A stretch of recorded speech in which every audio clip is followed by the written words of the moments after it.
अविवेकी कार्य तुम्ही आपल्या हातून होऊ देऊ नका. असं जर अकुशल कर्म तुमच्या हातून झालं तर आपल्याला बरेच आपण पापामध्ये सहभागी. तुम्ही हे कार्य असं नका करू. त्यापेक्षा आपण असं करू, आपण पूर्णच्या पूर्ण कुटुंब त्या राजाचे दास, प्रसंजित राजाचे आपण दास. तर म्हणे काय म्हणतो, तू मूर्ख आहेस का? आपण पूर्ण कुटुंबासहित जरी राजाचे दास बनलो तरी त्या मनीची किंमत आपण चुकवू शकणार नाही. मला असं वाटते या कबीराने घेतलेलं आहे आणि मी त्याच्याकडनं ते कबूल करवूनच घेईन. आणि म्हणून मग त्याचे डोळे लालून होतात आणि तो त्या कबीराला घेतो आणि दोरीने घट्ट बांधतो आणि घट्ट बांधून मग त्याला खूप मारू लागतो. तर इतका मार मारतो त्याला, इतका मार मारतो की त्या कबीराच्या त्याच्या डोळ्यात रक्त येते, कानातून रक्त येऊ लागते आणि वेदनेने विवळत असतात. इतका मार त्या कबीराला तो मनिकार मारत असतो. आणि इतका मार मारल्यामुळे पण तरी कबीर काही बोलतच नाही. हेच म्हणतात हे असं मी मनी घेतलेला नाही. इतक्या वेदना ते झेलत असतात आणि वेदना झेलून नंतर खाली उंची पडून जातात. तर आता काय होतं की तो जे कबीराच्या कानातून आणि डोळ्यातून जे रक्त निघत आहे त्या रक्ताचा मग पुन्हा सारस पक्षाला जातो. पुन्हा त्याचे सारस पक्षी आणि ते खाली पडलेलं रक्त तो चाटू लागतो. तेव्हा हा जो मनिकार आहे त्याला खूप राग येतो. त्या सारस पक्षाला बहुत राग येतो. तो सारस पक्षाला त्या दोराने लागून मारतो की त्याच्या लाथाच्या प्रहारामुळे तो सारस पक्षी तेथेच मरून जातो.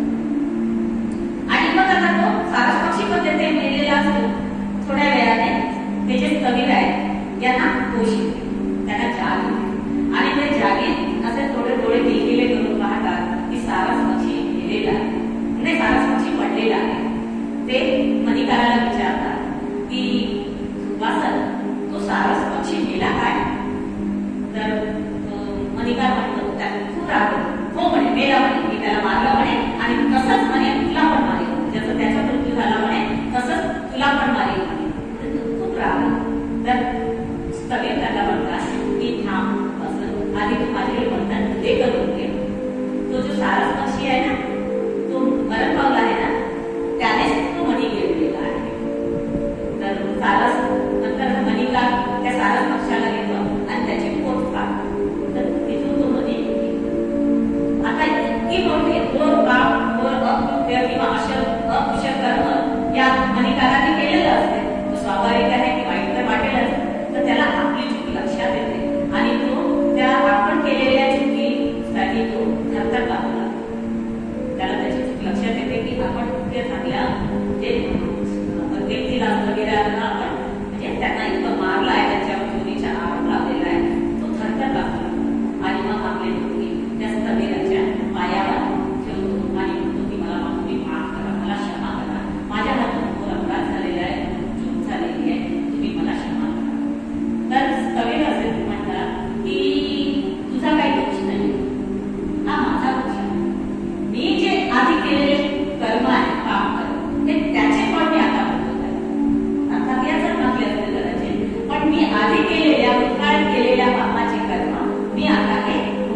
उत्तेजित होते, स्थगित होते.